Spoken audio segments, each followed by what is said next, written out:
नमस्ते दोस्तों, आपका दिल से स्वागत है हमारे बोधि थिंक्स बेस्ट चैनल में। उम्मीद करते हैं कि यह कहानी अंत तक सुनेंगे। यह कहानी गुरु और शिष्य की है जो एक पहाड़ी में एक छोटे से कुटिया में रह रहे होते हैं। जो गुरु थे वो उनको भविष्य देखने की शक्ति थी। इस कहानी से आपको बहुत कुछ सीखने को मिलेगा क्योंकि कर्मों का फल बहुत बड़ा होता है। दोस्त, इस जीवन में कौन क्या करता है, कैसे करता है, यह सब हम पर ही निर्भर करता है। तो अब शुरू करते हैं।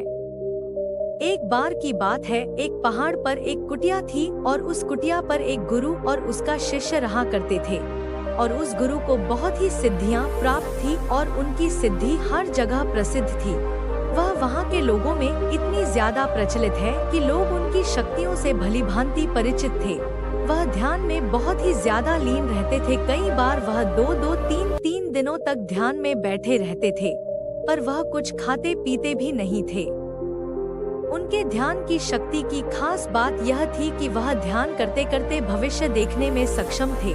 एक बार ऐसे ही वे ध्यान में लीन थे तो एकाएक देखते हैं कि अगले 8 दिनों बाद उनके शिष्य की मृत्यु तय है। और यह भविष्य देखकर वह अत्यधिक व्यथित हो जाते हैं और परेशान होते हैं। उनका ध्यान एकाएक भंग हो जाता है और वह सारी बातों को सोचकर घबरा जाते हैं और वह सोच में डूब जाते हैं कि मेरे शिष्य के पास जीवन के केवल 8 ही दिन शेष हैं। इसके बाद गुरु अपने शिष्य के पास जाते हैं और उसे कहते हैं कि मैं सोच रहा हूँ कि तुम अगले 8 दिनों के लिए अपने परिवार के पास उनके गांव में मिलने के लिए चले जाओ। यह बातें सुनकर उनका शिष्य बहुत ज्यादा खुश हो जाता है और वह अपने गुरु को कहता है कि गुरुजी, सच में मुझे भी बहुत दिनों से अपने परिवार वालों की याद आ रही थी।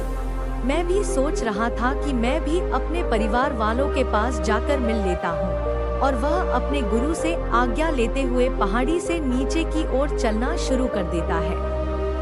लेकिन वह इस बात पर ध्यान नहीं देता है कि उसके गुरु की आंखों में आंसू आए हुए होते हैं।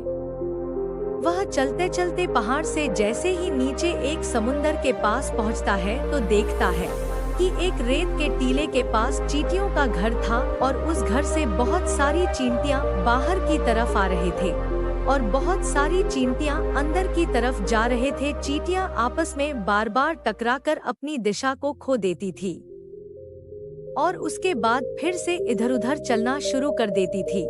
यह देखकर उस शिष्य को बहुत ज्यादा आनंद आ रहा था। लेकिन वह एकाएक देखता है कि समुद्र की लहरें बहुत तेजी से उफान खा रही थी और शिष्य को समझ आ जाता है कि कुछ ही पलों के अंदर यह सारा पानी चींटियों के घर में घुसकर उनका घर को तोड़ देगा और इसकी वजह से बहुत सारी चींटियों की जान चली जाएगी। वह अपनी समझदारी दिखाते हुए अपने ऊपर वाले वस्त्रों को खोलता है और उसके अंदर रेत भरकर एक तरह की चारदीवारी उस चींटियों के घर के ऊपर बना देता है। चारदीवारी इस तरह से बनाता है कि समुद्र से आने वाला पानी उनके घर तक ना पहुंच सके। साथ ही साथ वह अपनी समझदारी दिखाते हुए एक तरह की नाली बनाता है जिसकी वजह से वह समुद्र की तरफ से आने वाला पानी उस नाली में बहकर दोबारा समुद्र में जा सकता है। इस समझदारी की वजह से बहुत सारी चींटियों की जान बचा लेता है और आने वाली एक नाव में बैठकर अपने घर की ओर समुद्र पार करके निकल जाता है। वह अपने परिवार के साथ आता है और उसे पता भी नहीं चलता कि कैसे समय गुजर जाता है। वह अपना सामान बांधकर सोचता है कि अगले दिन मैं अपने गुरु के पास वापस चला जाऊंगा। अगले ही दिन में सुबह सुबह वह अपने गुरु के पास जाने के लिए निकल जाता है। वहाँ उसके गुरु कुटिया में बहुत ही ज्यादा दुखी होते हैं। उनको लगता है कि उनके शिष्य के 8 दिन पूरे हो गए, अब तक तो मेरा शिष्य इस दुनिया को छोड़कर जा चुका होगा। वह गुरु उसके दुख में होते हैं कि एकाएक वह देखते हैं कि कोई मनुष्य उनकी कुटिया की ओर आ रहा है। वह जब ढंग से देखते हैं तो उनको पता चलता है कि यह तो उन्हीं का शिष्य है जो उनकी ओर चला आ रहा है। वह दौड़कर एकाएक अपने शिष्य के गले लग जाते हैं और अपने शिष्य का हालचाल पूछते हैं और शिष्य यह देखकर चौंक जाता है।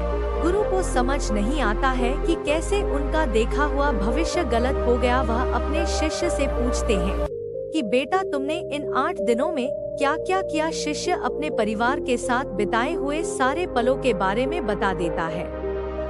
लेकिन उसके गुरु को ऐसा कुछ भी इन 8 दिनों में खास नहीं लगा। फिर शिष्य कहता है कि मैं आपको एक बात बताना भूल गया, जब इस पहाड़ी से मैं नीचे समुद्र की ओर गया था तब मैंने ऐसे ही एक चींटियों की जान बचाई थी। उसके बाद गुरु समझ जाते हैं कि उसके कर्मों की वजह से ही वह शिष्य बच पाया था, और गुरु एकाएक कहते हैं कि कर्म जरूर लौट कर आते हैं।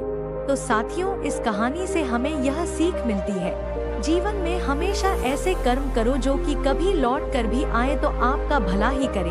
हमारे कर्म हमेशा लौट कर वापस जरूर आते हैं, तो हमेशा ध्यान रखें, किसी का भी बुरा ना सोचे, ना ही किसी का बुरा करे, सबका भला सोचे। और यदि कोई बुरा भी करता है तो उसको भगवान के भरोसे छोड़ दे, क्योंकि भगवान सभी ना सभी को एक दिन सबको उसकी कर्म की शिक्षा जरूर देते हैं और वही कर्म जरूर लौट के आते हैं। उम्मीद करते हैं आपको हमारी ये कहानी पसंद आई होगी, तो आप अपने दोस्तों के साथ जरूर शेयर करें और हमारे चैनल को लाइक और सब्सक्राइब जरूर कर दें। नमो बुद्धाय।